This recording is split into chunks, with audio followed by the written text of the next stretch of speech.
Well, India is all set to host the second Voice of Global South that will begin tomorrow. This summit is organized to discuss challenges posed by development and to sustain momentum for a more inclusive world, which of course is important in today's day and age. Like the one held previously, this summit will also be held virtually. India has often projected itself as a representative of the Global South and has worked during its presidency of the G20 to make sure that the concerns of the developing countries were and are recognized. The second Voice of the Global South will focus on sharing with countries of the Global South the key outcomes achieved in various G20 meetings. Joining us on the show to talk more about this is Ambassador Pradeep Kapoor, former diplomat. Dr. Satoru Nagao, visiting fellow, Hudson Institute, Tokyo, Japan, is also with us on the program. Don McLean-Gill, geopolitical analyst and lecturer at the Department of International Studies, De La Salle University, is also joining us from the Philippines at this point in time. And last but not the least, Mr. Pathakrit Pine, international affairs expert, is with us on the show as well.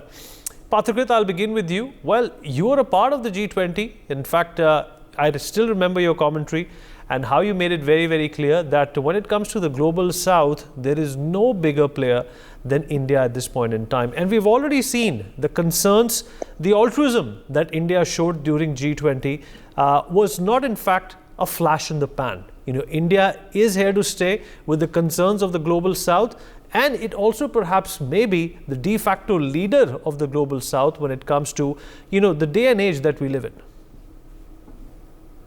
Thank you, Vinit, for the wonderful introduction. Let me first of all tell you that the Voice of Global South Summit, the first summit, took place in January 2023. And the biggest example that India is the genuine torchbearer of the concerns of G20 is the fact that India took the initiative under the leadership of Prime Minister Modi to include African Union in the entire G20 framework. Unfortunately, before this, nobody actually attempted that. So let me tell you what are the things that India has done. During the 2023 January Voice of Global South Summit, Prime Minister Modi talked about 4R, which are recognize, respect, reform, and respond. He said that it is imperative for global institutions to respond to priorities of the Global South by framing an inclusive and balanced international agenda. He mentioned about the importance of recognizing the principle of common but differentiated responsibilities. You cannot expect small, marginalized countries to give the same share when it comes to issues of climate change financing that the bigger countries are expected to give. The issue of responding, multilateral institutions, especially the financial institutions, have often been silent when it comes to issues and concerns of smaller countries. For example, if you have a sanction being imposed on a country like Russia as a result of the Ukraine-Russia conflict, the downstream impact of a sanction like that in terms of the rise in the price of essential commodities and impact on countries like Sri Lanka was evident for everyone. After that, none of the major multilateral institutions came to help Sri Lanka. That is where India also talked about the importance of respect, sovereignty, and reform multilateral institutions to cater to the requirement of Global South. Right now, there are two major conflicts going on. The ongoing conflict between Ukraine and Russia, the other one in Middle East. Both have potential cataclysmic consequences unless they are arrested in time. And does anyone today think about the smaller countries as to how they would again be impacted? First, the COVID-related supply chain disruption. Second was the issue of the rise in price of essential commodities because of the conflict in the Ukraine-Russia region, and now this one. So nobody talks about the importance of securing the supply chain and making sure that the supply chains doesn't get disrupted. India was the first country under the presidency of India. Prime Minister Modi mentioned about development of resilient supply chain, and India was actually working towards that. The India, Middle East, Europe economic corridor was aimed towards creating a resilient infrastructure, creating multiple such supply chains to prevent disruptions. And many other things have been done in terms of making sure, we need one very important point, traditional medicines have been recognized. The importance of mental health has been recognized. The importance of making sure that the concerns of each of the smaller countries must be addressed. The fact that African Union and 55 countries of Africa who were never given any importance in any major global forum. We're today actually being given the due importance and recognition because of India. So the reason why India is the legitimate torchbearer of Global South is because of one fundamental reason. We have traversed through the difficult situations that many of the Global South countries are right now going through. We have gone through situations where we were on the verge of bankruptcy, and then we have emerged as a country which is a 5 trillion, moving towards a $5 trillion economy. We are the fifth largest economy of the world, and we have talked about one important thing: human-centric development. India was the country which gave vaccines to 90 plus countries when none of the developed countries were giving, and were accused of vaccine hoarding. We were the country who were the first respondent when things had become very bad in Turkey. We have been talking about developing the coalition for disaster resilient infrastructure because it is the global south, smaller countries, which are far more prone to natural disasters. So I think in a sense, in spite of being among the top countries of the world in terms of economy, we haven't forgotten where we started from. And that is why our concern for Global South is genuine. And that is why the fact it was just not a one-off thing, the fact that the world today, 125 countries are coming together under the leadership of Prime Minister Modi once again to talk about the things that have been achieved in this G20 presidency of India is a testimony of the fact that they trust India, because India doesn't have an ulterior objective by actually taking forward the Global South countries in towards making sure that the North-South divides are mitigated. You have to make sure Global South develops as much as Global North has for the last 300, 400 years. Vinny. Absolutely right. Wonderfully articulated. Ambassador Kapoor, in fact, Pathikrit, has hit the nail on the head. The reason why India is being perceived as such a leader is because, the momentum for India means a collective one. It's not selfish the way China does it. It's focused towards building a world community rather than having your own community spread throughout the world. Thank you, Vineet. I was very happy to listen to the comments of Pathikrit. And what I want to say is the following: that India has been a natural leader of the Global South for the last 5,000 years or the last 10,000 years, because it has been one country which has come to the assistance of other countries without any ulterior motives, without any selfish motives, without any self-centered interests for thousands of years, not just the last few years. Now, if we see the global GDP in terms of purchasing power parity terms, more than 1/3 of the global GDP was contributed by India to the world for the first 1,000 years, even after till 1000 AD. And more than 25% of the global GDP in purchasing power parity terms were contributed by India from 1000 AD to 1500 AD. It was only after the Muslim rulers came into India that the decline of India's contribution to global GDP started, and it got accelerated with the British colonial rule. Now, in all my career as a diplomat and as an ambassador, I've worked for more than half my career in the Global South, in countries of Africa like Tanzania, where I was there for about 4 years, in Nepal again for about 4 years, in Cambodia again for about 4 years, in Chile.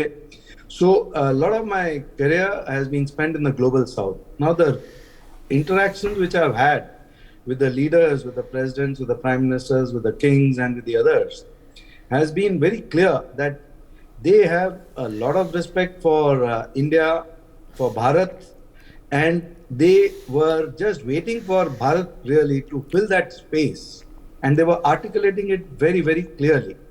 So it is fortunate that with a leader like the Prime Minister currently, he has understood the dynamics, he has taken the bull by its horns, he has sort of moved ahead with this leadership role. He has brought that aspirations of the Global South into focus, with human-centric development, with the future of Africa and with the future of the Global South in mind. Now, to put it center stage, like G20 was a grouping before African Union joined with all the other countries who were doing quite well economically. Now, to suddenly bring in such a chunk of the Global South into deliberations of the G20 has been a very important landmark development, and which a leader like Modi could think about. while the world was discussing about which country from Africa should be brought into G20, instead of bringing in one country or two countries, he has brought the entire bloc into the G20. So now we have to see what the future is going to hold. So this summit, which is going to be held tomorrow, is very important because the first summit for the global south in the world was held in India even before India had its independence. It was called the Asian Relations Conference.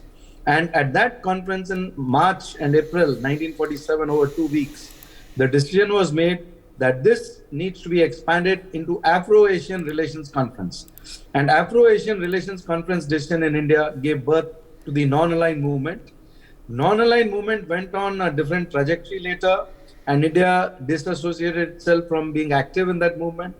Now to take over the leadership again of the Global South is very fortunate, both for the world and for the Global South, because they've got a very powerful voice on a global platform to articulate about their aspirations for the future, about having a conversation with all the other countries on issues which some of the issues Pathikrit has mentioned, and not to be exposed to predatory loans from countries like China, but to have a safe and secure path towards development. Thank you, Vinny. All right, Don, what's your opinion? Is this why India is featured in most of these talks that happen in the Global South is because the way we have looked at the Global South with a fresh approach and a fresh perspective is something that has not been done in decades now. Right. Thank you so much, Vineet. And I completely also agree with Ambassador Kapoorji on highlighting, of course, the importance of India in the developing world. And, we have to make sense out of it, right? India is making it clear that its rise will be aligned with equitable, inclusive, non-disruptive vision for development and security. More importantly, the second summit also illustrates that India's G20 presidency was not a one-time thing. India stands firm in the frameworks, recommendations, initiatives that were forwarded throughout its presidency and looking at it for the long term. The G20 presidency is not about rhetoric. It's not about symbolism. It represents India's ongoing contributions to the Global South. And this is not new. As Ambassador Ji has mentioned, India's contributions to the Global South spans decades, millennia, right? And they are, of course, the conceptual underpinnings of India's rise. And it also comes at a time, of course, when China is trying to present itself as another leader of the Global South through the Global Security Initiative. Now, I've written for this for the Hindu that despite such big promises under the GSI, it still remains quite hollow because China can't walk the talk.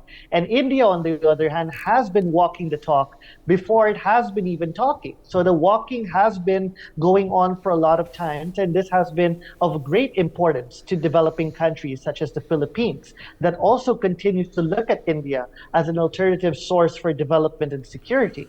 Now, most importantly, India's development model is a model that can obviously be replicated, can practically be replicated by other countries in the developing world.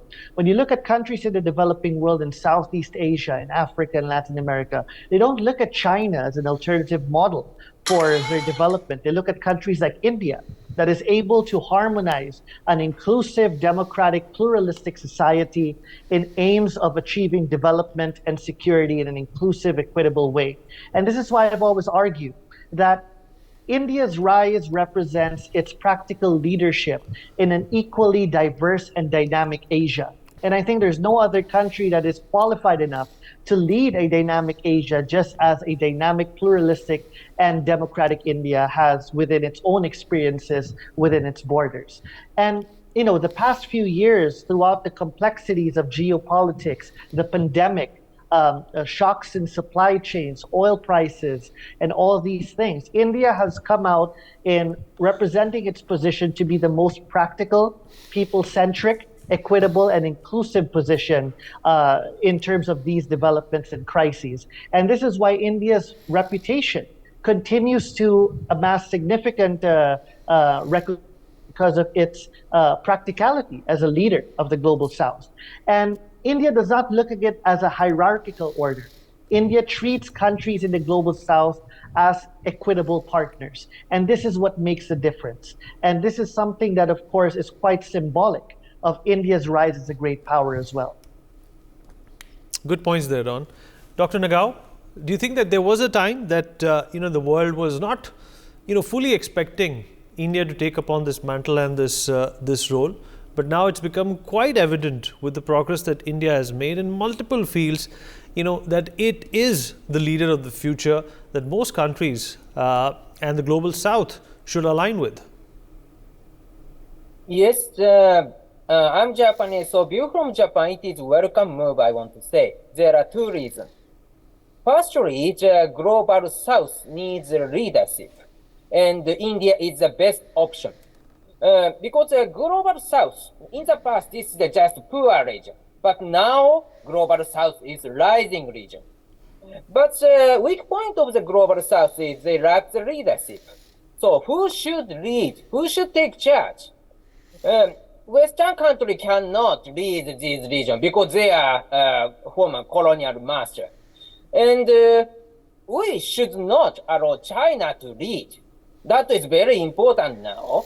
So, view from other country except China, India is the best option. And secondly, I want to say, if this global south policy is similar with the non-alignment during the Cold War, it is not welcome for Japan, for the other Western countries, because that time, this non-alignment movement, it looks like they are seeking the revolution of the international order and against Western countries. But September this year, the Foreign Minister Jaishankar came to the Hudson Institute and addressed, and he said, this move is not, India is not Western countries, but India's move is not anti-Western. So, current India's leadership in the global south is not anti-Western move. So Japan, view from Japan, Japan is arrived in the United States, but at the same time, Japan is seeking cooperation with India in the Quad or other framework in the Indo-Pacific. In this case, India is the best option. India is a friend of us. That's why it is very welcome move. India should lead the global south, we think. That is a viewpoint from Japan. Thank you. All right, Pathakrit, concluding thoughts from you. And what do you think India needs to continuously and sustainably and consistently tread upon to keep this, not only this image alive, but this hope in the global south alive? Vineet, if I quote the concluding statement of Prime Minister Modi during the Voice of Global South Summit in January this year, he said that in the last century, we supported each other in our fight against foreign rule. We can do it again in this century to create a new world order that will ensure the welfare of our citizens. As far as India is concerned, your voice is India's voice. Your priorities are India's priorities. So if you look at what India has done from the time of COVID, it has continued with structural reforms to make sure that its private sector continue to deliver, and that's the reason, in spite of all the challenges, we have become a $3.75 trillion economy. Secondly, it has continued with welfare projects, 80 crore plus people being given additional free rations, and 200 plus crore, vaccines being administered free of cost. And at the same time, it has continued to invest in technology, whether it is, space technology, 5G, whether it is the direct benefit transfer scheme to the JAM Trinity, or whether it is the CoWIN app. These are the things that India is offering to the global south as template without any money being charged, or the UPI system, that you take these things as best practices. If it helps your country to become a better country, so be it, and it will be for the betterment of the whole world. This is the approach which is very different from the Western approach, which is all based on revenue model. So I think the best, feet forward has been put by India. It is all to make sure right now that whatever has been committed whatever initiatives that have been taken are being executed at the level where the government's work at the bureaucracy delivers. So in that way, I think the momentum is quite on in the right direction. Of course, the private sector has a great role to play, and I'm sure eventually, in spite of disruptions, be rest assured there will be certain disruptions because the status quo is being dismantled. So you don't expect everyone to take it as it is. So in spite of all the challenges, India has to make sure that you move forward to create a new world order, and while making sure that those who had the status quo in their favor do not feel threatened. That is the most important thing, and I'm sure India's leadership, India's bureaucracy, India's diplomacy has the capacity to take it forward. Vinny. Basil Kapoor. Well, it is going to be exciting times for the world because, China's role is being questioned increasingly by many countries. The Belt and Road Initiative is sort of falling apart in so many ways. There is very little traction left in that now. If this Israel and Hamas war had not erupted, the India, Middle East, Europe corridor would have, gained a lot of momentum and traction by now. India has been continuously supporting the training of, hundreds of thousands of individuals in the global south for the last so many years. As embassies, as ambassadors, we have been sending a large number of people, citizens from so many people of the global south for imparting free training to them, including, giving them free tickets, and also tuition fees are waived, their local charges are met. Now, all those hundreds of thousands of people all over the world are ambassadors for India everywhere. We have also been giving lots of lines of credit to the global south in billions of dollars. And those are benefiting those countries very, very significantly because these projects are not projects which are spun out of thin air for the benefit of the country which is giving the funds, but for the benefit of the country which is receiving those funds, in collaboration with them, in direct conversation with them. So those projects are meant for those countries, not for the benefit of India. So the global south realizes that, and their leadership understands that. So in a large number of countries, this has been very clearly announced or mentioned, even in private meetings, that they were waiting for India to take on this leadership role. Now, India is finally taking on this leadership role. And that is why suddenly you see that there is so much of receptivity all over the world, because the global south was just waiting for this to happen. And fortunately, it has started happening. And it will only gain more and more traction with this Voice of Global South Summit, which is a second version now. So the focus has to be on how the various initiatives which have been already announced are implemented, executed, and completed successfully, how new initiatives are announced in the Voice of Global South, how the statement which Pathikrit mentioned about the concluding statement by the Prime Minister, that is very important, that their aspirations are more important than other aspirations. Africa is going to be the largest, fastest growing population continent in the world, and it's also going to grow fastest economically in the future. So it has to be helped in that process. There has to be handholding. And that is what is most important for the world to realize, that the future of the world, the majority of the population of the world is in the global south. The future of the world lies with the global south. And the more support and resources and technology that they extend to the global south today will only reap benefits for the whole world. Thank you, Winnie. Well, you summed it up very well for all of us. We have in fact also run out of time. For more such videos, subscribe to the NewsX YouTube channel, hit the bell icon.